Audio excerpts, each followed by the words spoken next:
Tom Townsend brings up a story that we broke on Fightful Select. Thanks to Mark of Wrestle Mobs for helping that out. Says, Sean, off topic. Is Andrade going to become a modern Jeff Jarrett, bouncing back and forth all the time? Thanks for the great work as always. So let's discuss this. Andrade had not been seen on WWE TV since SummerSlam. I thought he was going to end up working Clash in Paris. That didn't happen, and I asked somebody, hey, why was this match set up instead of Andrade in Phoenix? It seemed like the direction. And the source of which I asked said, if it was a possibility, we would have. I was like, interesting. A couple more weeks go by, and not a lot. And I started asking people, hey, have you seen Andrade lately? And they're like, no, he hasn't been backstage at SmackDown. Okay, maybe he's hurt, right? That's my natural line of suspicion. So then I asked somebody that has a connection to see the internal roster. And they said, man, he's not on the injury report, not on the injured list. Okay. Interesting. Then Mark, Wrestle Mobs, hits me up this weekend. He goes, hey, man, have you heard anything about Andrade like being done with WWE? And I said, no, but I've been poking around an awful lot about it. And then he shows me that Andrade is on the alumni page of WWE.com.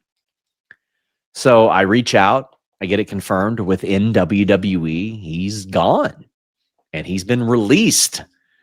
John Alba of Sports Illustrated later reported that it was a WWE call, not an Andrade call, and that it was a disciplinary move, and that Andrade likely or may have failed a wellness, or I shouldn't say this, had a wellness violation and was escorted away from SmackDown recently. Now, the reason I say had a wellness violation and not failed a wellness test is because failure to produce a sample for a wellness test is a wellness violation.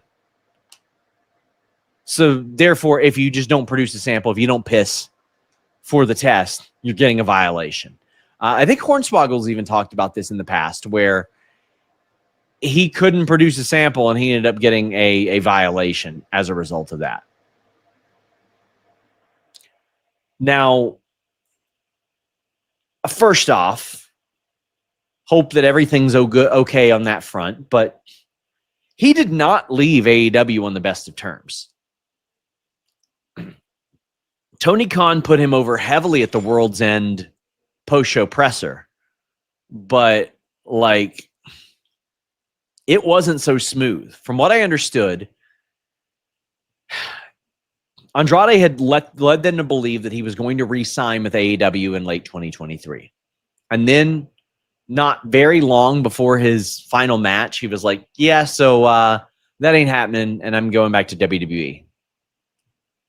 And Tony Khan wanted to keep things positive, but I mean, he had some issues. He had a couple of fights there as well, including from one of which I understand Andrade was having a conversation and had just told Tony, don't worry, I'm not going to fight Sammy Guevara.